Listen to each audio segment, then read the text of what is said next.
Yeah, I'll get it out of the way. Vic Curti, 911, South Bayshore Boulevard. Since my reputation and my honor is sort of what's in question here, I'm going to take a little latitude to explain, why I acted the way I acted. What makes me most disappointed in this situation is that this is just one more case where the genesis is a lie. In this instance, Ms. Vidovic posted on her social media page misleading and untruthful information about a potential project along Jefferson Avenue. The misinformation was being used to brew divisiveness, to generate anger.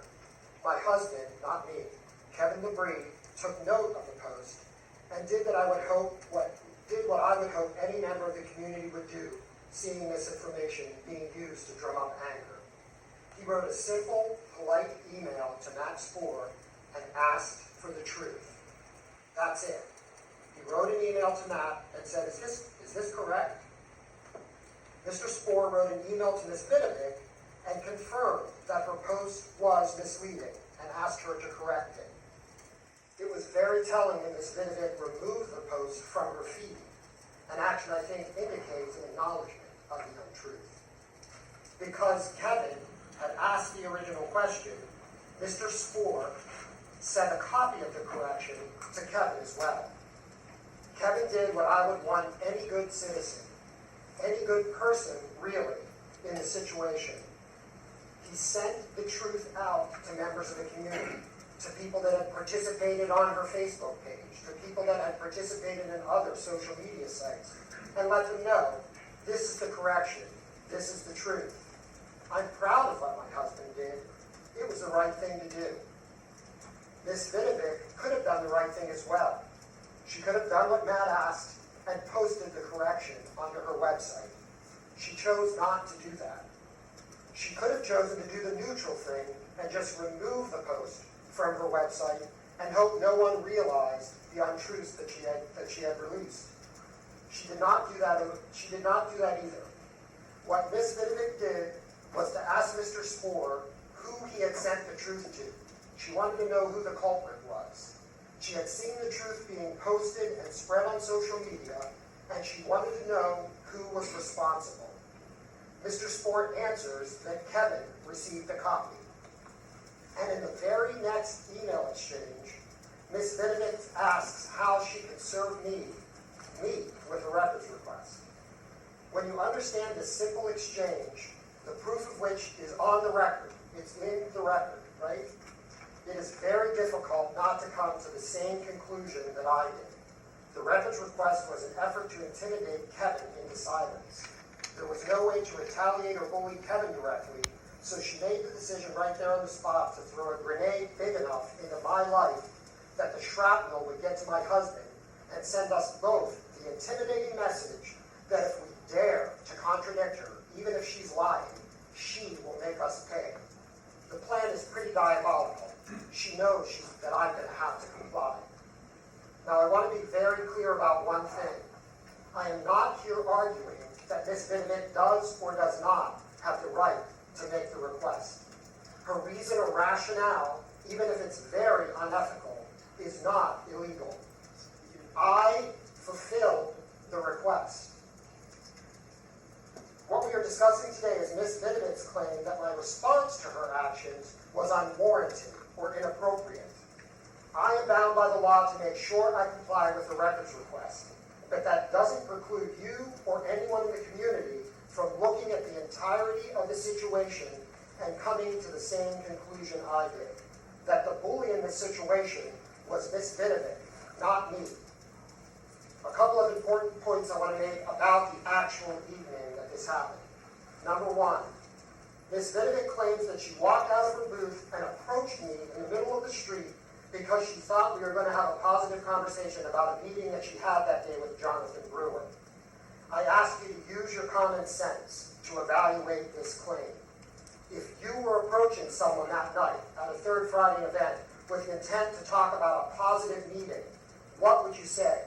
Hey, Vic, did you talk to Jonathan today? Vic, I talked to Jonathan. Have you talked to him yet? No. What she said was the archetypal phrase of a challenge used by every high school or smoky bar bully to start a fight. I saw you pointing at me. Do you have a problem? I was so far from her when I had pointed. She had no way that she could have heard me. I could have been pointing to Renaissance Realty behind her. She had no idea. But she walked out and initiated with the classic line of confrontation. Do you have a problem? I answered her, right? I answered her. To be honest, I would like to know when arguing somehow became an actionable attack. I would hate to think how many of my relatives from my long history of boisterous Italian holidays would have resulted in board removal. There is an enormous difference between attacking someone, even verbally, and an argument. An attack is meant to hurt someone, hurting them personally, demeaning their family, lying about them. Your mom is ugly and your kids aren't that smart. That is a verbal attack. An argument involves a single issue. If you watch the recording, or the partial recording, I do not stray from the issue at hand, not once. I'm talking about the issue of the records request with her. It's an argument. It's a disagreement.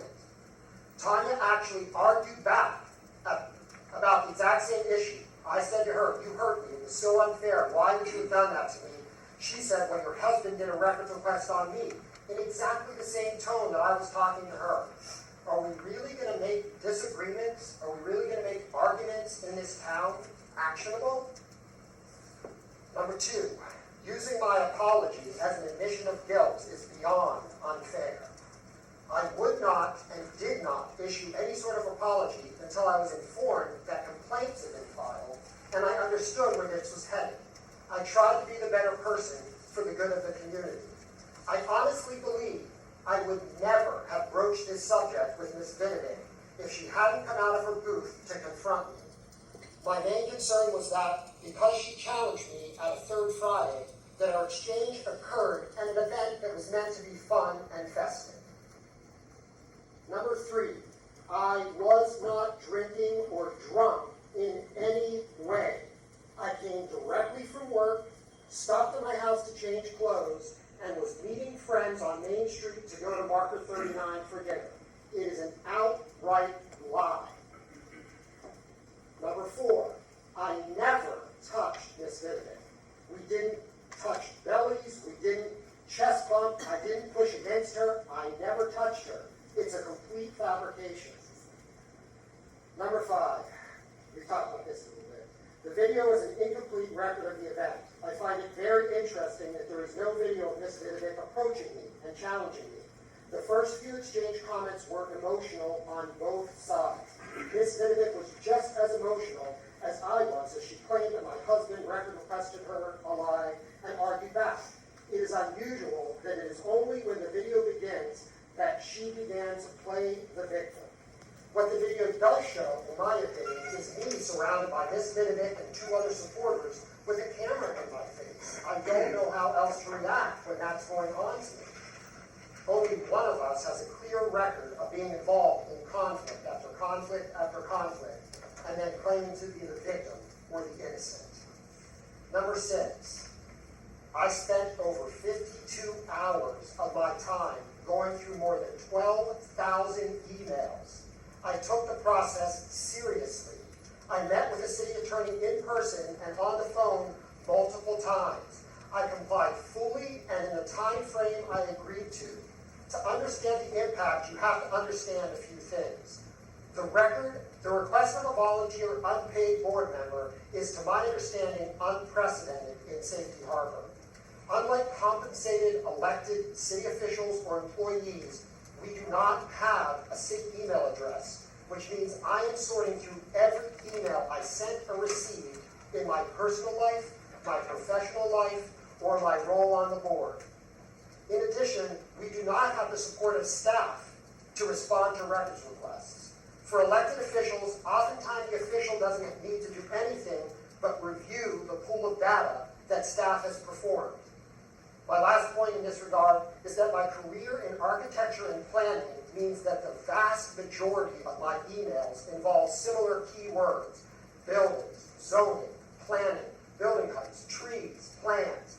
making the sorting of emails through keywords incredibly difficult for me. In closing, I want to answer the question of how did we get here? I've only talked to Ms. Vidovic 3 times in my life. The first was at a potluck cafe event. What is potluck cafe?